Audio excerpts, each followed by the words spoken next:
Welcome back, everybody, to episode 2, playing through the United States campaign on Grand Tactician, the American Civil War. This is the 1862 campaign.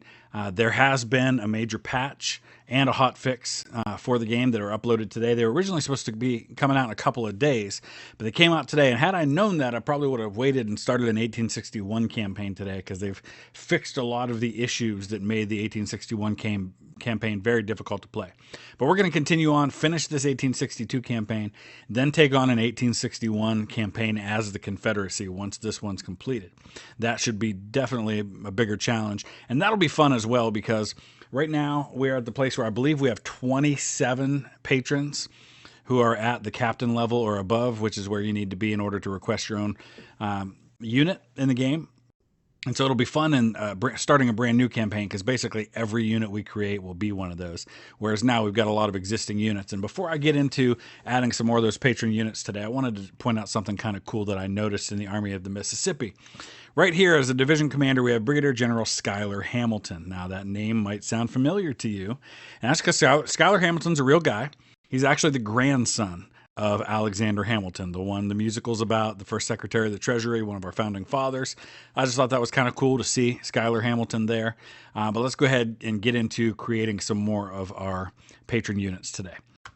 All right, let's talk about our first 3 units we've added and where I've added them and why. All of these are going to be added to the Army of the Mississippi, which is the next unit I want to kind of build up a little bit. So we have the Oregon Volunteers, green jackets, blue pants, and that is Roma Aeterna. I hope I'm pronouncing that right, Roma. He wanted them to be called the Oregon Volunteers. He requested that we make the commander name Friedrich von Meyer, but there's not an easy way to change the commander name unless you go in and edit the files of the game itself. And so Colonel David M. Gregg is going to be your commanding officer. We also have Sweets, West Virginia 1st. He wanted them to be from West Virginia. And actually, West Virginia does have about 2,200 men available to be recruited, but you need more than that for a cavalry brigade. I believe it's 2,500. So he said if that was the case, to recruit them from Ohio, since many of the early West Virginia units did muster in Ohio across the river, including I had a number of uncles that were in the 1st West Virginia Infantry, and they were actually all guys who lived in Ohio but had been born in West Virginia. So we've got Sweets, your unit there, blue jackets, tan pants, cavalry unit, and then our last one that we've created already, the Excelsior Rifles, with their blue jackets and red pants, and that's for Alec Cummings. So there's those units for you. All right, and a couple more for now, and then we're going to get into the action. We'll add some more later on. We've just added the Carolingian Guard. They're going to be in the Army of Tennessee. I believe, let's see, it's Robert Tyler's brigade under Lew Wallace's division. And they've got the blue jackets with the dark red trousers, and that's for Gustav Kuriga. So Gustav, there you go. They're from New Jersey, which was one of the states he said they could be from. So we have that. And then over here, under Colonel William Averill, who's a decent cavalry commander, and that's what he asked for, Matt Wilson did. He asked for this one to be the 3rd North Carolina Mounted Infantry. So we've gone ahead and added them in here. Dark blue jackets, light blue trousers. So they're mounted infantry, so they're really meant to travel on horseback but fight on foot. So those states are not available, so I went ahead and recruited them from Indiana, since obviously there wasn't anything available from North Carolina or East Tennessee, which is where historically they were recruited from. All right, let's look at the situation. We've got a bunch more to add. Those are all the ones that were added through the post on Patreon. Some of you have messaged me with your requests, and I will get to those and certainly add those things. So here's the situation. We just fought the battle for Nashville. We've still got the 3rd Corps, the Reserve Corps, and the 1st Corps kind of nearby there for the Confederates. We've got to deal with these folks here that are on the western edge of Kentucky, try to push those divisions out, and that's what the Army of the Mississippi is going to do once they get their reinforcements. You can see right now they've got 20,000 of their 28,000 men, so we've got a few thousand that we've got to wait for them to arrive. Once they do, we'll get them moving. Let's go ahead and get the bulk of Grant's Army of Tennessee moving. I don't know why those are linked like that. I'm still trying to figure out the whole linked thing and get that solved. For the most part right now, I'm going to be focusing on the west trying to make inroads there as well as West Virginia. The Army of the Potomac, we're just going to kind of chill for now. I'm not quite ready to engage that force. I want to make some of these smaller moves first before we deal with that. So we're moving in to secure Grafton and Charleston. I think if we take them and Wheeling, we get West Virginia to break off and become part of the Union. So let's see what happens. All right, looks like he's making a move with his Mississippi Squadron, which has 6 ships with 32 guns. However, my Mississippi River Squadron has 13 ships with 139 guns. You can see here we've got the USS Pittsburgh, the Richmond, the Niagara. I'm cycling through squadrons. That's not what I want to do. Let's go back to the Mississippi Squadron. You're seeing all of my different flotillas and squadrons now. So we've got the Pittsburgh, the Mound City, the Louisville. These are all ironclad gunboats. So we're definitely going to be able to deal with him effectively. And we have some perks available. And I haven't looked at the naval perks before, so let's look at those real quick. We've got Torpedoes 1. Spar torpedoes are bombs placed at the end of a long pole, which is attached to the boat. It's placed on the enemy hull by ramming, then detonated. This allows smaller ships to take on larger ones. Mortar boats 1. So those are good for shelling enemy cities like Vicksburg. So that might come in really handy when we get to that point. In fact, I may go ahead and choose that. Supply colliers. That allows for longer engagements. Balloon barge for spying. Limelight's 1. That allows for targeting at night. Blockading Squadron 1. Wouldn't make sense in this case. Sea Raiders doesn't make sense either. Amphibious attack. Blockade busters, not necessary for me. Battery runner 1. That might come in handy when dealing with Vicksburg. And port defender. I think we're going to go with mortar boats for now. But that Mississippi River Squadron's definitely going to find themselves in combat here in a minute.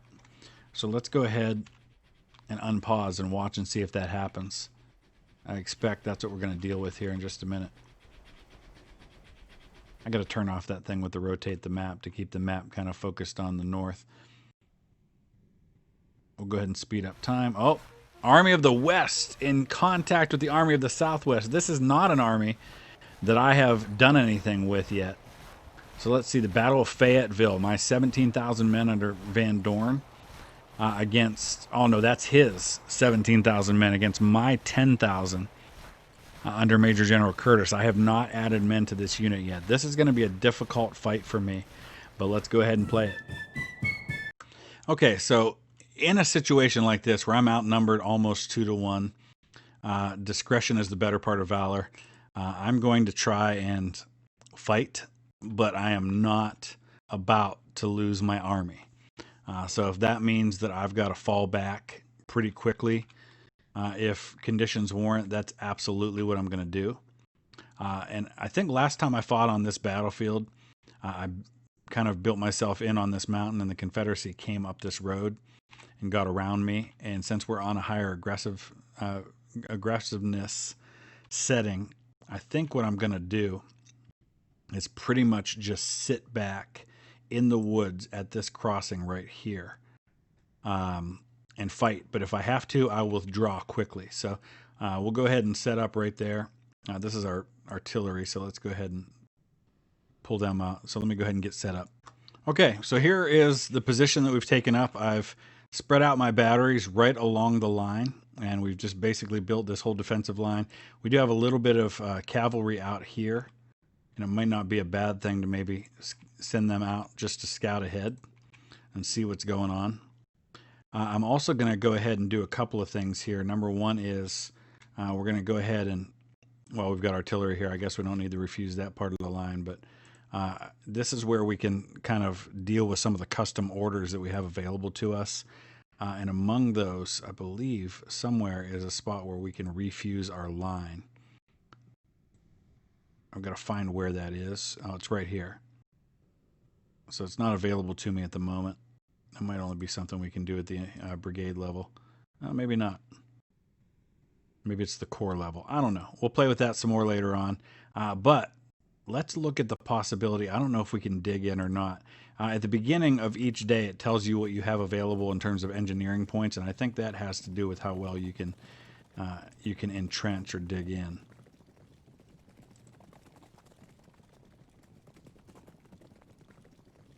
looking at skirmishers because I think we're probably going to want to do some skirmishers as well. Okay, some of these are able to, I think I saw an order to be able to dig in, but others did not. Oh, you know what? It's not something you do at the brigade level. It's something you do on its own. So build entrenchments, breastworks, parapets, obstacles. We can build breastworks right now. That's about all we can do. So let's see if that's possible, because I would love to dig in behind a wall if that's possible at all.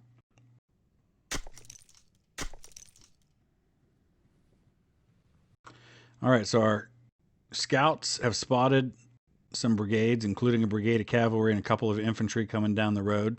So let's go ahead and pull Conrad back. We know he's on his way. I don't apparently have the engineering points to be able to build any kind of breastwork, so we're just going to have to defend as is. I've given all of my commanders orders to fire at range. So as soon as they're able to, they're going to start opening fire. Let's see what happens. He may not come straight at me. So one of the benefits I have here is that everything is so wooded that he probably had no idea I had built my battle line here. So he came down the road in column formation with one brigade ahead of each of the others. So it's going to take him a while, now that he's figured out that I'm here, to go ahead and get himself into a battle line. And while he does that, he's going to be under artillery fire, which I hope will be decently effective considering the woods. And I don't have really great weapons. Most of these are 6-pounders. So at least until they get close, they're probably not going to be real effective. So we'll wait and see if he actually really kind of opens up on me, what he does here. I think he's going to wait a while to get his superior numbers in line. Okay, here he comes. He has started moving 1, 2, 3, 4, 5, 6, 7, 8 brigades toward my line. Gonna be tough to hold against all of this, but I'm hoping these guys can do it. He's just about into my range, and we're gonna open up as soon as he gets close. These guys have Springfields that are not yeah, these are Springfield rifle muskets. They seem like they have a better range than this one does, but my artillery is already opening up on it.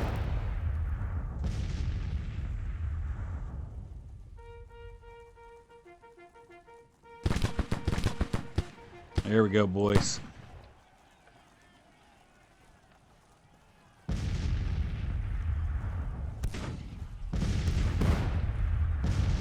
Let's go ahead and get a better look along the line. All my artillery is opening up all the way along the line. Really interesting area that he's got to fight through. He's got to cross down into this creek and then come uphill at me. The only thing he's got going for him is numbers.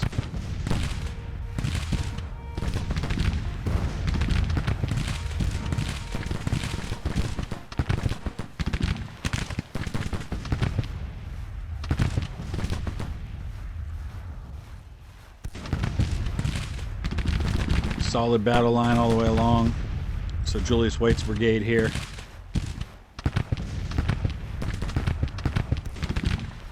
Routed enemy units nearby. Motivate these men. Commanders nearby to motivate the men. And they're supported on both sides. We're going to get them caught right down in here. Oh yeah, we already. Those guys broke in a hurry.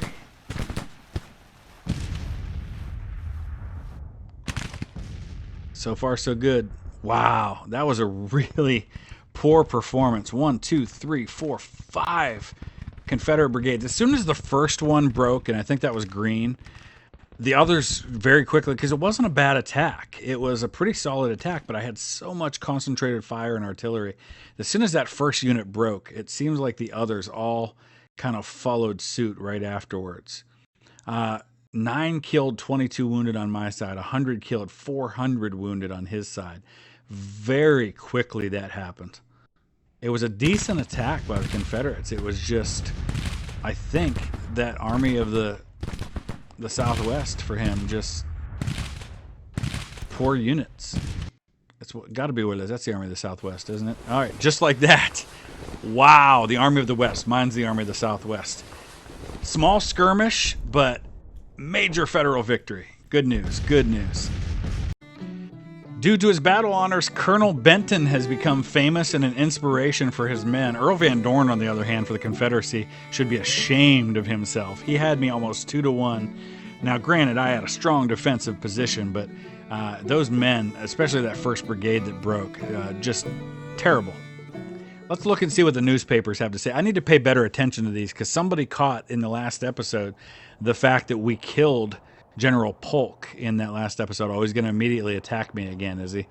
We'll have to go back in and fight, but I don't think I'll record that. So the Battle of Fayetteville, you can see the results there. Sources from the Confederacy side report the public unmoved by the recent events. Yeah, we'll see about that. Let's deploy to defend. We'll just do that and see what happens. We definitely need to add to that army, though. We'll go ahead and get a couple units recruited and make some of our Patron units out west.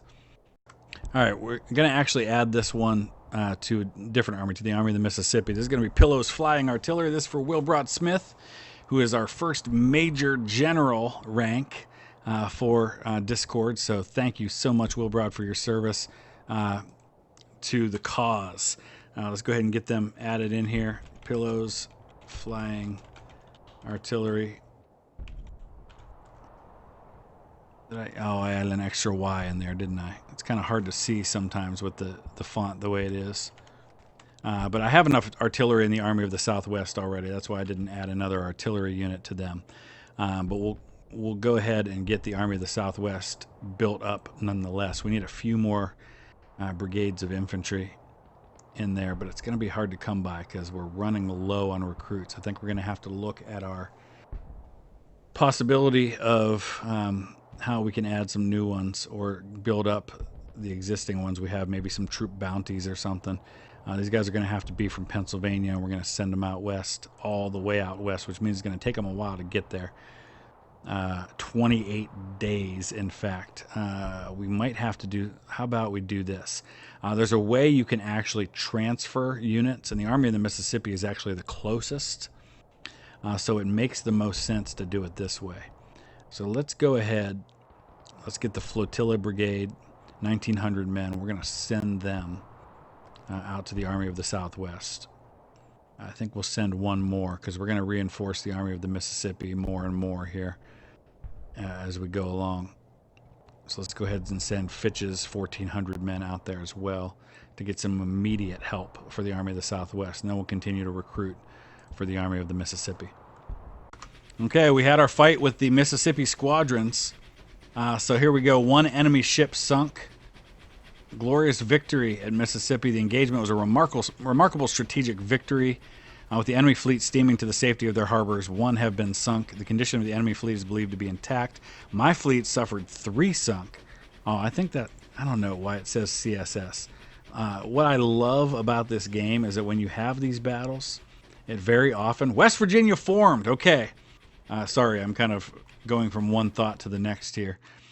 We did take all of the necessary towns. We took Grafton, we took Charleston, we took Wheeling. And that has allowed the formation of West Virginia. Let's see if we've got any new recruits because of that. And if possible, we probably could have waited until that happened and formed that West Virginia unit for Andrew Sweets. But let's just try to form a unit just to see what happens. West Virginia, 2,200. So it's about the same as it was before. It's just now they're officially a state. Awesome. All right, right here we have Charlotte in Tennessee, and we're going to try and move on that town, see if we can make it part of our glorious Union cause here. So we're going to move the Army of the Mississippi, the Army of the Tennessee, though technically most of the units for the Army of the Tennessee. Oh no, I guess not. We don't have separate corps for the Army of the Tennessee. That's right. We've got the Army of the Ohio sitting here in Nashville, and they will come to the sound of the guns if the Army of the Tennessee gets into a combat situation. Let's make sure we're still set to offensive. We are. Army of the Tennessee is going to come down right here. They're set to offensive, and we're going to move on Charlotte, and then we're probably going to end up engaging this army here. Army of the Peninsula of the Army of Virginia is in contact with the 3rd Corps. What are your orders? Well, what are we facing? Okay, I guess we're not going to see what we're facing. Yeah, we can if we do it this way. Army of the Peninsula, 11,600 men. Third Corps, Battle of Winchester, 11,000. Oh no, my 24,000 men. Good. This is an opportunity to crush the Confederate Army of the Peninsula at Winchester. So what's cool about this is March 12th, 1862, the first Battle of Kernstown, which was the opening battle of Jackson's Valley Campaign, was fought near Winchester on March 23rd, 1862. Now, the battle that's called the First Battle of Winchester was actually fought in May. But we're going to change history here, and in particular for my family. And I mention, family tidbits every so often. I've done a lot of research, so I know a lot of connections. But my grandma's great uncle, his name was Frederick Stillwagon. He was in Company C, 1st West Virginia Infantry. And they, I believe, were facing off against the Stonewall Brigade at Kernstown, and Fred was killed there at Kernstown. 3 of his brothers were also in that same company. There were 4 brothers together. We're going to be fighting this on the Antietam battlefield, and we've got a nice advantage in manpower. So like I said, this is an opportunity where I need to be aggressive, but not stupid. Because as we've seen, an army half the size can still wreak havoc. So we've got to be smart here with the 3rd Corps, Samuel Heintzelman's men. Let's go ahead and get him into position here. So interesting tidbit here about Samuel Heintzelman, who's in command of the 3rd Corps here and did historically command the 3rd Corps. He did not fight at Antietam because he did not perform very well as a corps commander, particularly at 2nd Bull Run, I think. And so by the time the Battle of Antietam came about, he had been relieved of command, in command of the 3rd Corps, and really didn't, I don't think, have any field command after that in the war. Reverted to the rank of colonel after the war. But then in 1869, when he went to retire, he was promoted back to the rank of Major General. So he could retire as a Major General. So I think we're going to try to be cautious here, but let's get across the Antietam Creek as quickly as we can, and we'll probably try to march right down through the town if we can. Or, now, you know what, I don't want to get caught in a situation where he's defending a bridge, especially Burnside Bridge right here.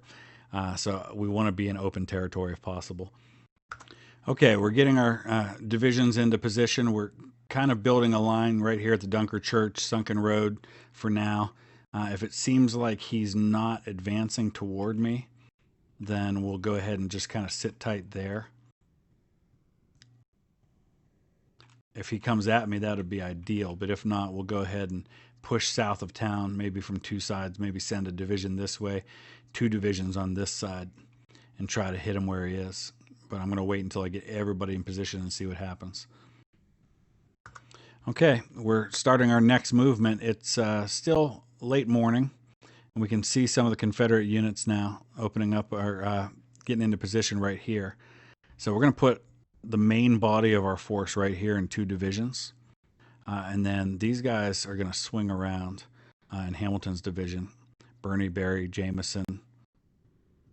And maybe, I guess this is all his force unless he's got some reinforcements coming. I don't think he does. Then maybe we have an opportunity to get a devastating flank attack on him if we can work this out just right. Okay, so the action begins. Artillery has opened up. And let's go ahead and see what the situation looks like. I don't believe there are going to be any other Confederates. There's 2 divisions here under Toombs and McLaws. I got to feel like that's all he's got. So let's go ahead and bring Porter up this way. We'll kind of start closing the door from each side if we can.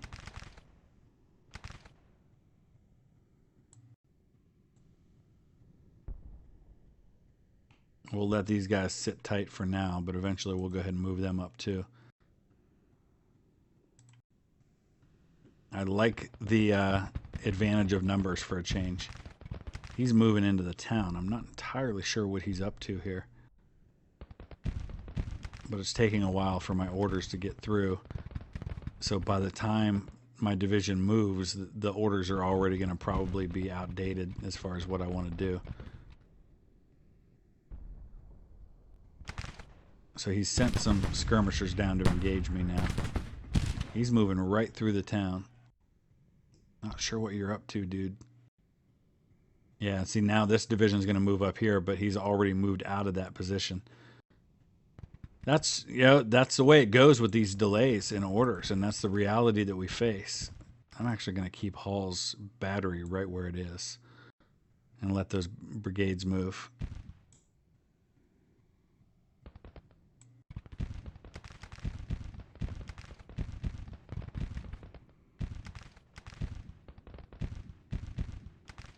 Oh, no. Hamilton, let's bring up your whole division right here. No, you don't need to march out that way to get over there. Yeah, let's make this guy confused so he doesn't know what to do. He was trying to march through the town, and he got caught.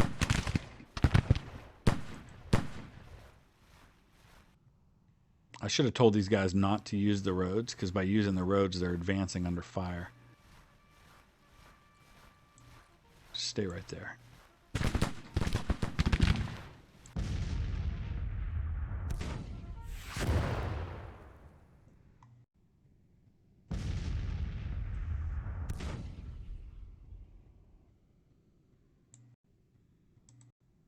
And we'll shift these guys over a little bit.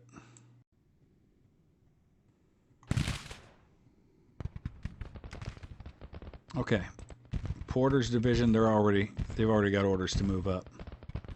Hamilton's division, same thing. Who got wounded? Joe Hooker. Brigadier General Hooker has received severe wounds in combat, has been carried to the ambulance by his men. Morale in his division is eager with no casualties. His division is temporarily under command of one of his staff officers until proper arrangements can be done. I don't know. Dan Sickles is in combat, in contact. I don't know if we can make a change during the fighting. I think we have to wait until after.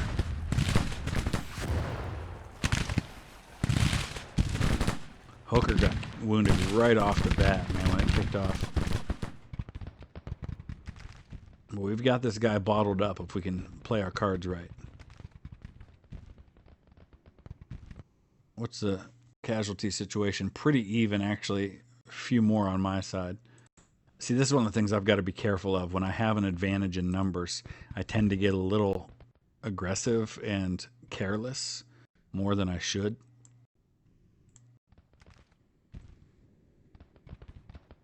Like with Hooker's division, I probably should have been a little more cautious in advancing them. And now I've got some overlap here that I've got to deal with. I need these guys to shift over. Let me hold down shift so they don't form along the road.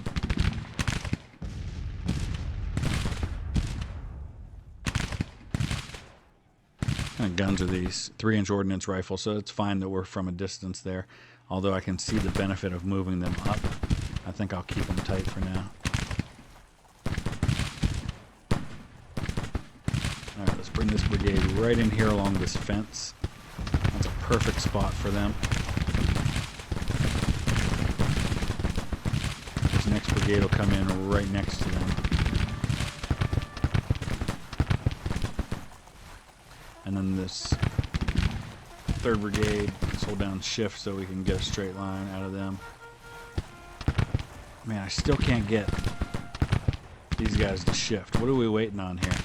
Is it because my division commander was killed? We're in bugler range. They ought to be moving. It's a star 4. Oh, because our commander was wounded.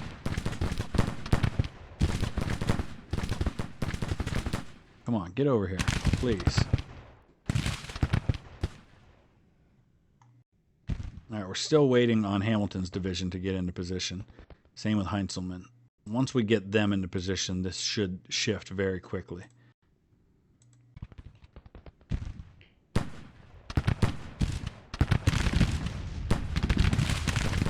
I don't want to just defeat these guys. I want to surround them and destroy them as an effective fighting force.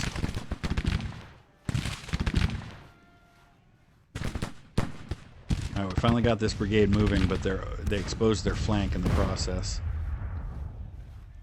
Alright, let's bring you up over here. Whose brigade is this? Sickles, of course. I should have known if I was having trouble getting a brigade to do what I wanted them to, that it would be Sickles. What's this here? Under artillery fire. Yep, that sucks.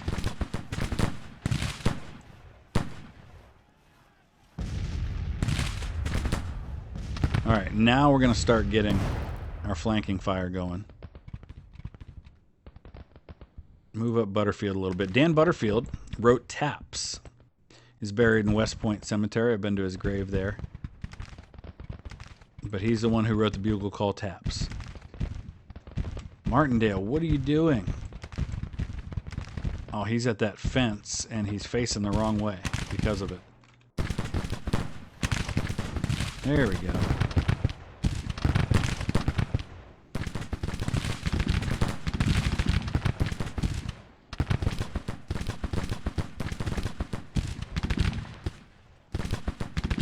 Still waiting for that artillery to get in position.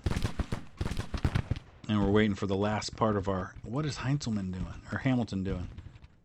I don't think that's where I ordered your brigade, your division to go, buddy.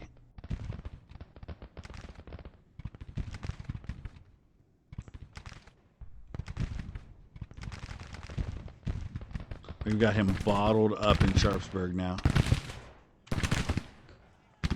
I'm thinking that in my next campaign, I'm going to turn up the AI aggressiveness even higher. They do seem to perform better with higher aggressiveness settings.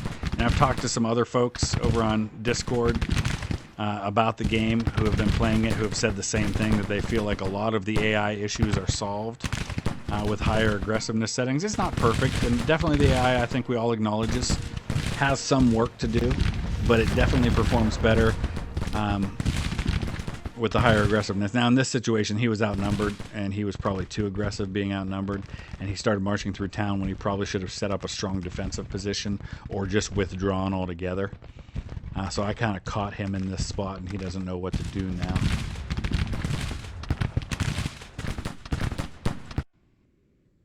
You can see the numbers are starting to reflect that now. I think we're just going to kind of sit tight and wait for Hamilton's division to close the last part of the trap. I hope none of our men break. Oh, hey, we got a perk available. Samuel Starr's Brigade. I love sharpshooters. I'm going to add some sharpshooters to their unit. I'm going to bring them around over here. Sickles, yeah, you don't have any upgrades. Nagley's brigade does. Deadly volley, I like that one a lot too. We're going to start seeing Confederate units break soon, I think. Butterfield, John Martindale, nothing yet. Hey, you want to get your guns maybe facing this way? Thank you. Excellent. Hey, we got the first U.S. sharpshooters under Colonel Hiram Burdan back here. Played by the guy from that 70s show in North and South. I forget the actor's name. The one that talks about putting his foot up everybody's butt, the dad. Fantastic actor, and he played Hiram Burdan in North and South and played him brilliantly, I thought.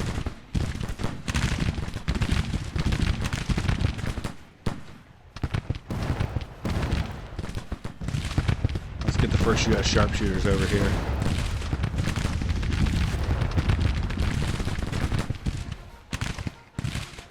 You can fire at long range, please. Oh, for the love of all that is holy, Hamilton.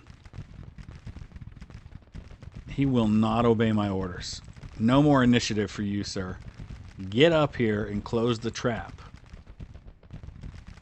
I've given him orders twice to move up, and twice he has refused. Unless you think that's a glitch in the game, I think that's intentional. And we're taking away his initiative here, and we're going to see if that causes him to finally do it. If not, we may have to issue individual orders to his brigades. I wonder if it's that we can't get orders through from Heintzelman to Hamilton because he's on the other side. You know, I hadn't thought about that. The fact that he's on the other side of the enemy and our guys aren't going around to issue those orders. So maybe if we do it this way, the orders come from Hamilton to his subordinates rather than from Heintzelman to Hamilton. Let's see if that works. Let's get David Birney's brigade over here. Yeah, that's going to do it, I think. See, when I issue orders to the division, they come from the corps commander. When I issue orders to the brigade, they come from the division commander. Okay. These are little things that we'll have to learn along the way. Oh, Sharpsburg is burning. It's not going to win us any friends among the Marylanders.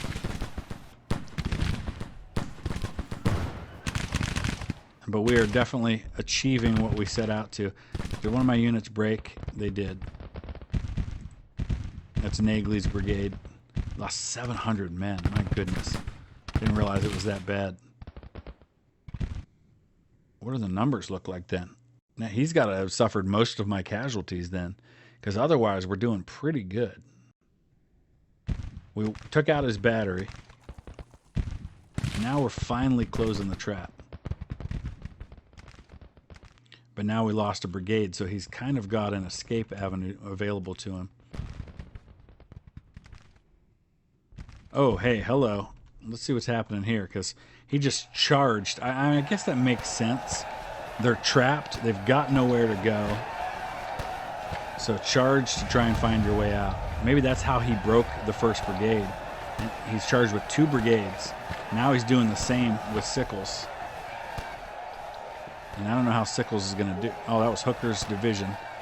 Trying to see Sickles' brigade there.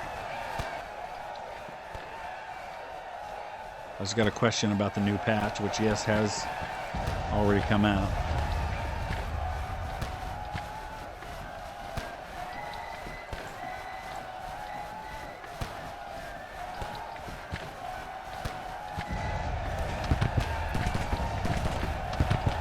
I don't know if friendly fire is a thing, but I'm about to fire on these guys.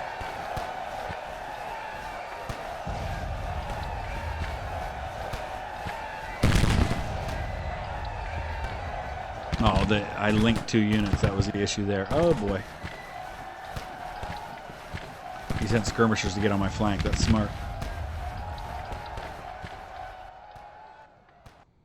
All right. Let's bring Butterfield in. Bring Morrill in. Kershaw broke. Griffith broke. They're going to get out of there, it looks like. Going to bring Jameson in. We've got to try and destroy these guys as much as we can. There's John Magruder's division. Oh, no, he's the corps commander, it appears.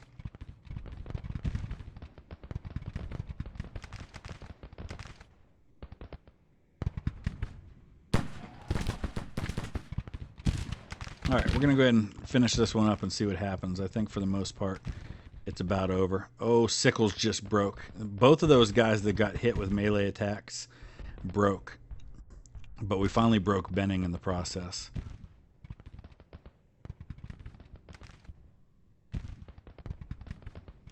How do the numbers look now?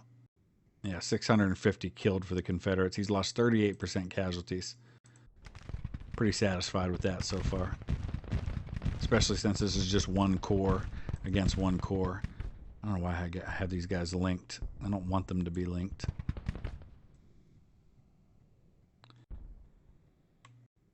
Especially since Sickles is breaking. I think we just click it again to unlink it. There we go.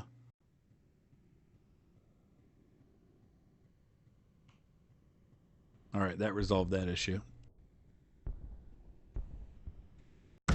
All right, there we go. John Magruder suffered almost 50% casualties, actually right about 50% casualties. We suffered very few. That was a really nice victory, a major federal victory at the Battle of Winchester. I have a feeling we're going to see one of our brigade commanders that broke and ran maybe get his head handed to him in the press for that one. I don't know who's going to be victorious in this one, but I know we lost Hooker to a wound. We lost Hiram Berdan. Berdan was wounded. Enemy's national morale dropped by very little because that was a small force that I defeated. Really didn't have major consequences. Colonel Griffin has become famous and an inspiration for his men. But let's go ahead and see what what they're telling us in the news about what happened in this fight. All right, glorious victory at Winchester. Army of the Peninsula flees in panic. Colonel Benning loses face. Let's take a look here at the news over on this side. General Heintzelman's Yankees won a victory, whipping the Yankees. They got to fix that. Still says whipping the Yankees thoroughly. Especially the leadership of Colonel Griffin is on the lips of every citizen. Sources from the Confederacy side report the public unmoved by the recent events. So nothing about those who have been wounded in that one, but we know who that was. So let's go ahead and take a look at the Third Corps for a minute, because obviously we have some changes to make among our leadership there, and that's part of the Army of the Potomac. And I have to reorganize the Army of the Potomac. I haven't done that yet. I'd like to get some of those units reorganized a little bit. But right now what we've got to do is... Oh, it just took me off of it. Well, I guess Hooker wasn't that badly wounded. He still appears to be in command. Let's look underneath them, though. Let's look for... I don't see Hiram Berdan. Oh, there's Hiram Berdan right there. Let's see how he is. Looks like he's okay as well. So you can see here, it says he was wounded in action at the Battle of Winchester, but he appears to be okay. Same with Hooker. So I guess they're both going to do okay. Hooker's fame did go up a little bit for his actions there, so good for him. All right, so as with this campaign, it's slow moving in terms of the date, right? I mean, we've been through almost 2 hours of action, and we're still only on March 11th of 1862. So kind of expect that. Expect a lot of small skirmishes and things like that. And if you like the way I'm doing this, fine. If you'd rather that I skip some of the smaller stuff in favor of the major action, just to kind of keep the story moving, I'm certainly open to that too. I want to cater this to what you guys want, but I also have to catch up with some of my other series. I want to try and get the next episode of End of a New Beginning of Hearts of Iron 4 out later today. But let's just kind of look at the strategic situation. They're countering in West Virginia. You can see Stonewall Jackson and A.P. Hill are headed west. So it may be that I want to start moving down with the Army of the Potomac to kind of keep them home, so to speak, cause them to have to make a decision between defending Richmond and going after West Virginia. I was not planning on being that aggressive in the east to start, but that's okay if that's what we have to do. The Army of East Tennessee seems to be moving toward West Virginia as well, but we're still kind of keeping an eye on things in Nashville. We're going to have a big showdown coming here as Grant moves down the Cumberland River toward an action where we're going to take on Johnston again near Nashville. We want to move down the Mississippi and cut him off. Take Memphis, and then eventually take Vicksburg. But we're a ways off from that yet. We've got to deal with his army in Nashville so we can go ahead and move on Corinth. That's kind of my thought process. If you are one of the patrons that has not yet submitted to me your request for a unit, let me know. If you don't have a request, that's perfectly all right. You don't have to have one.